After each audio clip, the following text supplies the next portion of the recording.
Hi everyone and welcome back to the official channel of Law Prep Tutorial. Now let's start with our session and आज हम एक बड़े important topic को discuss करेंगे जहां पर सुप्रीम कोर्ट ने एक रीसेंट केस में इलाहाबाद हाई कोर्ट की गाइडलाइंस को एंडोर्स करा under which it is stated that there will be no arrest for a period of 2 months in which case an FIR is actually filed under section 498A of IPC. तो let us understand कि ये पूरा का पूरा issue हमारा था क्या. तो देखो आज हम डिस्कस क्या क्या करेंगे. So will be understanding about section 498A of IPC. ये सेक्शन होता क्या है, इसको बड़े कॉमनली हम जानते हैं with the name of offence of cruelty. And क्योंकि अब आईपीसी की जगह बीएनएस आ चुका है तो the same thing is dealt under section 85 of BNS. भारतीय न्याय संहिता के अंडर सेक्शन 85 के अंडर अब आपका ऑफेंस ऑफ क्रूअल्टी डील किया जाता है. तो हम इस ऑफेंस के बारे में ब्रीफ में समझेंगे.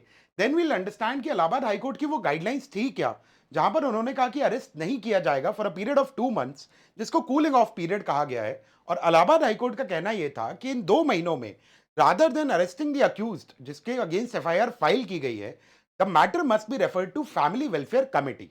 एंड उसी चीज को जो सुप्रीम कोर्ट ने एंडोर्स किया है, will be understanding that as well. तो चलिए भाई, लेट अस फर्स्ट डिस्कस कि ऑफेंस ऑफ क्रूअल्टी है क्या. देखो, ऑफेंस ऑफ क्रूअल्टी एक मैट्रिमोनियल ऑफेंस है. It is a kind of an offence which is committed against the married party, जहां पर एक वाइफ के अगेंस्ट अगर हस्बैंड या रिलेटिव ऑफ द हस्बैंड किसी तरीके का क्रूअल्टी या हरासमेंट कमिट करता है तो that is something which was punishable under section 498 of IPC. But क्योंकि अब उसको रिप्लेस करके हम बीएनएस बना चुके हैं तो that is now dealt under section 85 of BNS. Let's see कि ये सेक्शंस हमारे एग्जैक्टली हैं क्या. तो देखो, Section 85 talks about the husband or the relative of the husbands subjecting the women to cruelty or subjecting the wife to cruelty. अब ये चीज याद रखना कि this offense can only be utilized in case जहां पर दो लोगों के बीच में एक मैरिज ऑलरेडी हो चुकी है. ठीक है, ये ऑफेंस का प्रोटेक्शन आपको लिव इन रिलेशनशिप के अंडर नहीं मिलेगा. Now this section says that whoever being the husband or the relative of the husband of a woman subject such women to cruelty shall be punished with imprisonment for a term which may extend to 3 years and shall also be liable to fine. तो section क्या कहता है, यही section आपका पहले section 498A IPC में हुआ करता था. तो according to this section, whoever being the husband or relative of the husband of the women and they subject the women to cruelty or subject the wife to cruelty, so they will be punished under this section with this much amount of imprisonment. मतलब इस section के under सिर्फ हम उन्हीं लोगों को punish कर सकते हैं जहां पर या तो हस्बैंड खुद क्रूअल्टी कमिट कर रहा है या हस्बैंड का कोई रिलेटिव क्रूअल्टी कमिट कर रहा है, जैसे उसके फैमिली मेंबर्स. ठीक है, ये चीज याद रखना that the friend of the husband can not be considered as an accused under this section. अब क्रूअल्टी का मतलब क्या है, क्योंकि ये ऑफेंस है अबाउट सब्जेक्टिंग द वाइफ और the women to cruelty. Now what is cruelty? तो क्रूअल्टी का मतलब बताया गया है under section 85 of BNS which says that, or 86 of BNS, which says that for the purposes of section 85, cruelty means number one, any willful conduct which is of such a nature as is likely to drive the women to commit suicide or to cause grave injury or danger to life, limb or health of the women. And health will include both mental and physical health. तो ऐसा कोई भी willful conduct on the part of the husband or relative of the husband जहां पर the conduct is sufficient to drive the women और likely to drive the women to commit suicide, कि आप उसको इतना हरास कर रहे हो, आप उसका इतना इमोशनल अब्यूज करते हो उसके साथ कि इट इज सफिशिएंट और it is likely to drive the women to commit suicide, या the conduct in itself is dangerous for the life of the women, health of the women which includes mental and physical health both. तो इस चीज को भी cruelty माना गया है. Along with that it will also include any harassment of the women where such harassment is with the view to coercing her or any person related to her to meet any unlawful demand for any property. and ये चीज actually आपकी dowry related demand से है. ठीक है, कि जहां पर आप विमेन को हरास कर रहे हो डाउरी रिलेटेड डिमांड के लिए, या उसकी फैमिली मेंबर्स आपकी डाउरी की डिमांड को अगर फुलफिल नहीं कर रही हैं, इस वजह से विमेन को हरास किया जा रहा है, तो that is also something which will fall under the category of the offence और the definition of cruelty for the purposes of this section. तो ये हमारा ऑफेंस बनता है. अब ये चीज याद रखिएगा that the offence is actually cognizable in nature and it is non bailable as well.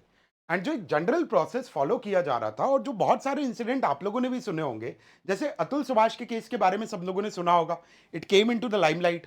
And ये भी चीजें धीरे धीरे कोर्ट्स ने भी रिकॉग्नाइज करना शुरू कर दी थी कि भाई कई केसेस में बहुत छोटी मोटी बातों पर या हस्बैंड और उसकी फैमिली को हरास करने के लिए भी फेक केसेस क्रूअल्टी के फाइल किए जा रहे थे। एंड जिस केस की हम बात कर रहे हैं यहां पर एक फ्रिवलेस कंप्लेंट थी जिसे इवेंचुअली सुप्रीम कोर्ट ने क्वैश भी कर दिया अंडर आर्टिकल और using the power of article 142 of the constitution of India. यहां पर वो हस्बैंड और उसके फादर पिछले करीब करीब 4-5 महीने से जेल में ही बंद थे।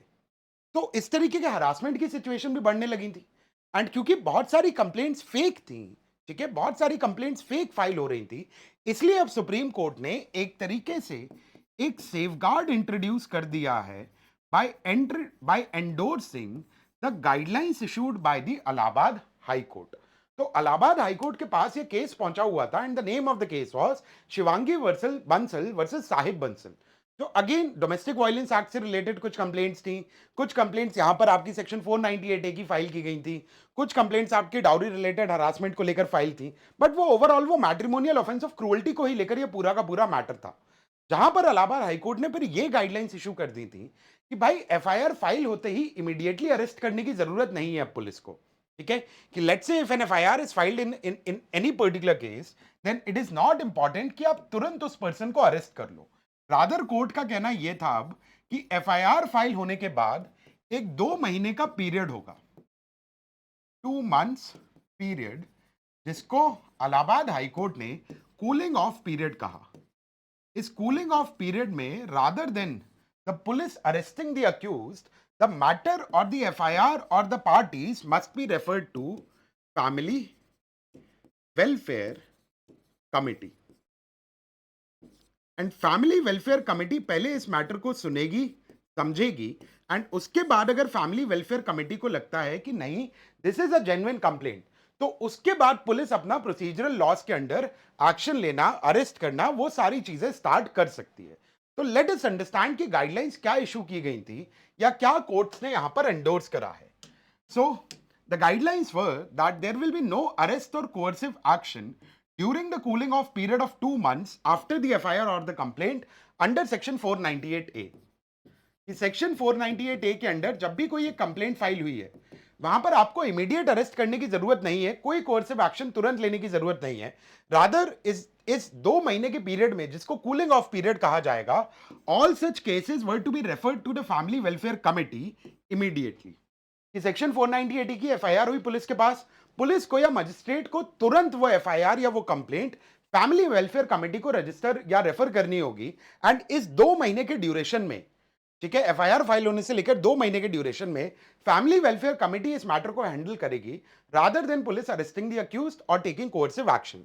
And this will be applicable in cases where section 498A is invoked and no serious injury, example section 307 of IPC, or no serious offenses are involved which are punishable with less than 10 years। देखो, अब अगर cruelty commit करके वहां पर women की हालत, victim की हालत ऐसी हो गई है कि उसकी ऑलमोस्ट डेथ हो सकती थी, तो अटेम्प्ट टू मर्डर का केस बन रहा है, वहां पर फैमिली वेलफेयर कमेटी को रेफर करने की जरूरत नहीं है मैटर को, वहां पर पुलिस कोर्सिव एक्शन ले सकती है। बट जहां पर एक सेक्शन 498A की कंप्लेंट फाइल हुई है और कोई सीरियस इंजरी कॉज नहीं हुई है आपकी विक्टिम को, वहां पर the matters are required to be referred to the family welfare committee immediately. अब इस फैमिली वेलफेयर कमिटी में होगा कौन कौन? So according to the guidelines issued by the Allahabad high court, every district will have one और more family welfare committee under the district legal services authority. वो जो legal services authorities act के under district level पे जो authority constitute की गई है, जिसको हम डिस्ट्रिक्ट लीगल सर्विसेज अथॉरिटी कहते हैं, the matter will be or the family welfare committee will be constituted under these authorities which will have minimum 3 members in each family welfare committee। Her family welfare committee में minimum 3 members होंगे and these committees will be supervised and reviewed by district and sessions जज और principal जज of the family court. और ये जो committees होंगी कि भाई इनकी जो फंक्शनिंग हो रही है प्रॉपर है या नहीं है, कमिटीज आपके प्रॉपर टाइम ड्यूरेशन के अंडर केसेस को सुन रही हैं या नहीं सुन रही हैं, इन कमिटीज फैमिली वेलफेयर कमिटीज की वर्किंग को सुपरवाइज और रिव्यू करेंगे आपके डिस्ट्रिक्ट जज या सेशंस जज या प्रिंसिपल जज of the family high court और sorry family court. And the family welfare committee members shall never be called as a witnesses in the case subsequently. जिस भी मैटर को फैमिली वेलफेयर कमेटी को refer किया गया था और उन्होंने उस केस को सुना है, उस मैटर को सुना है, सब्सिक्वेंटली मान लो वो मैटर इवेंचुअली अगर कोर्ट तक पहुंचता भी है, तो भी आप फैमिली वेलफेयर कमेटी के मेंबर्स को एज अ विटनेस कोर्ट में कभी नहीं बुला सकते हो। अब इन फैमिली मेंबर्स कमेटी में मेंबर्स कौन कौन होंगे? तो the family welfare committee will have minimum 3 members. Maximum limit नहीं बताई गई है, मिनिमम कहा गया है कि 3 लोग इन्वॉल्व होंगे। कौन से 3 मेंबर्स होंगे वो, या कौन कौन मेंबर हो सकते हैं इन फैमिली वेलफेयर कमेटी का? So young mediation advocate, law students from government law colleges और एनएलयूज। कोई भी यंग मीडिएटर है या कोई भी यंग एडवोकेट है या law student of the last year of the government law colleges और एनएलयूज, उनको मेंबर की तरह अपॉइंट किया जा सकता है। Renowned social workers with clean records, retired judicial officers residing near by, जो उसी डिस्ट्रिक्ट में आसपास रहते हैं, या educated spouses of senior judicial administrative officers, इन लोगों को मिलाकर के एक आपकी फैमिली वेलफेयर कमेटी को कॉन्स्टिट्यूट किया जाएगा एज पर द गाइडलाइंस। अब आगे देखते हैं भाई कि फैमिली वेलफेयर कमेटी के पास प्रोसीजर फॉलो किस तरीके से होगा। तो जैसे ही एक सेक्शन 498 ए के अंडर कंप्लेंट फाइल होगी, ठीक है, the complaint will be immediately referred by the magistrate to the family welfare committees. ठीक है, मजिस्ट्रेट इमीडिएटली उन केसेस को रेफर कर देंगे और उन एफआईआर को रेफर कर देंगे to the family welfare committees, and the family welfare committee will summon the parties and up to 4 elderly persons from each side. कि भाई विक्टिम की साइड और अक्यूज्ड की साइड, दोनों की साइड से 4 एल्डरली मेंबर्स को फैमिली वेलफेयर कमेटी बुलाएगी, उनको सुनेगी, and the primary purpose of the family welfare committee is deliberation and reconciliation within इन 2 मंथ्स। कि अगर कोई छोटी मोटी बात है जिसकी वजह से सेक्शन 498 ए का केस फाइल हो रहा है, या अगर कोई फेक केस फाइल हो रहा है, तो एल्डरली मेंबर्स ऑफ और elderly person from each side, इन लोगों को बुलाकर इनकी बातों को सुनकर प्रॉपर डेलिब्रेशन के बाद फैमिली वेलफेयर कमेटी डिसाइड करेगी कि मैटर किस तरीके से ये आपका प्रोसीड होना चाहिए। And eventually the family welfare committee will prepare a detailed report. कि जब फैमिली वेलफेयर कमेटी ने इस केस को सुन लिया, तो फिर वो एक डिटेल्ड रिपोर्ट प्रिपेयर करेंगे which will include the factual aspects of the matter and opinion of the committee as well. कि सारे फैक्ट्स को सुनने के बाद, पार्टीज को सुनने के बाद, पार्टीज के एल्डरली पर्सन जिनको बुलाया गया था उनको सुनने के बाद, फैमिली वेलफेयर कमेटी अपना ओपिनियन बताएगी कि भाई केस प्रोसीड होना चाहिए या नहीं होना चाहिए, and the report will be submitted to the magistrate और the police after the 2 months period. ठीक है, कि कूलिंग ऑफ पीरियड एंड होते होते वहां पर आपको फिर ये मैटर या ये रिपोर्ट रेफर करनी होगी टू द मजिस्ट्रेट और the police as the case में बी। अब इन 2 महीने के ड्यूरेशन में, कि आज एफआईआर फाइल हुई, यहां से लेके अगले 2 महीने तक अगर फैमिली वेलफेयर कमेटी के पास वो मैटर रहेगा, तो इस ड्यूरेशन में पुलिस का क्या एक्शन होगा या पुलिस क्या क्या काम कर सकती है इन ड्यूरेशन के अंडर। तो during the cooling off period, the police will not take any coercive arrest और coercive step, or will not take any arrest of the person during the deliberations by the family welfare committee. जब family welfare committee उस matter को सुन रही है, तो police ना तो accused को अरेस्ट करेगी, ना ही कोई कोर्सिव एक्शन लेगी उसके against. It will conduct peripheral investigations only. ठीक है, पेरिफेरल इन्वेस्टिगेशंस का मतलब क्या है कि अगर कोई मेडिकल इंजरी हुई है, ठीक है, अगर कोई मेडिकल इंजरी कॉज हुई है उस पर्सन को, तो उस मेडिकल एग्जामिनेशन करवाना, उसकी रिपोर्ट प्रिपेयर कराना, जो बाकी के विटनेसेस हैं उनके स्टेटमेंट्स को रिकॉर्ड करना। तो पेरिफेरल इन्वेस्टिगेशन तो पुलिस कर सकती है इस 2 महीने के अंडर, बट कोई कोर्सिव स्टेप नहीं लेगी, कोई अरेस्ट नहीं करेगी of the accused. And action can only be taken by the police after the family welfare committee report comes out and the cooling off period ends. ठीक है, कि एक बार जब वो कूलिंग ऑफ पीरियड खत्म हो गया, 2 महीने का टाइम पीरियड खत्म हो गया और फैमिली वेलफेयर कमेटी की भी रिपोर्ट आ चुकी है, उसके बाद ही पुलिस कोई एक्शन ले सकती है। इस ड्यूरेशन में पुलिस कोई भी एक्शन नहीं लेगी। और अगर फैमिली वेलफेयर कमेटी के पास जब ये मैटर गया था, वहां पे पार्टीज के बीच में अगर एक एमिकेबल सेटलमेंट आ जाता है, तो उसके बाद क्या होगा? So if the settlement is reached between the parties during the cooling off period in front of the family welfare committee, the district judge or the nominated judges may dispose of the proceeding, and it may include closing criminal cases as well. कि family welfare committee को अगर लगा कि matter में आज सच कुछ है नहीं, पार्टीज के बीच में एमिकेबल सोल्यूशन आ सकता है, तो वो सेटलमेंट आ जाने के बाद, नेगोशिएशन हो जाने के बाद, depending upon the opinion of the family welfare committee as well, the district जजेस or any judge who is nominated by the district judge can dispose of the proceedings, and even the criminal charges which are levied against a person can also be quashed or closed through this thing. अब इन guidelines की बात करें ना, तो अभी तो जैसे supreme court ने इलाहाबाद हाई कोर्ट की गाइडलाइंस को एंडोर्स करा, बट ये पहली बार नहीं था कि इस तरीके की गाइडलाइंस सुप्रीम कोर्ट ने फ्रेम करवाई हो या एंडोर्स करी हो। सबसे पहली बार सुप्रीम कोर्ट ने कुछ ऐसी ही गाइडलाइंस को इंट्रोड्यूस किया था in the year 2017 in the case of Rajesh Sharma versus state of UP.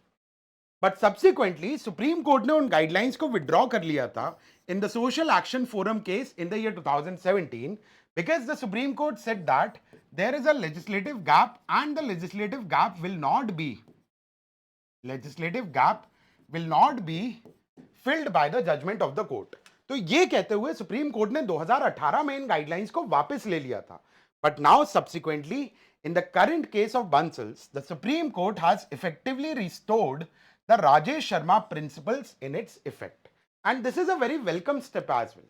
क्योंकि जिस तरीके से फेक केसेस फाइल हो रहे थे, जिस तरीके से मेन इन द सोसाइटी का एक तरीके से हरासमेंट स्टार्ट हो चुका था through the sections of 498A और अदर केसेस, जेन्युइन केसेस रहते हैं, है ना, जेन्युइन केसेस भी होते हैं और उन पर एक्शन होना भी चाहिए, but at least benefit of the doubt को ध्यान में रखते हुए इमीडिएट अरेस्ट करने की ना जरूरत पड़े। देखो, क्रूअल्टी अगर इस एक्सटेंट तक कर दी गई है कि सामने वाली पर्सन की जान पर बात आ चुकी है कि अटेम्प्ट टू मर्डर तक के चार्जेस लग पा रहे हैं वहां पर, तो फिर वहां पर तो देखो फैमिली वेलफेयर कमेटी को रेफर करने के लिए कोर्ट ने कहा भी नहीं है।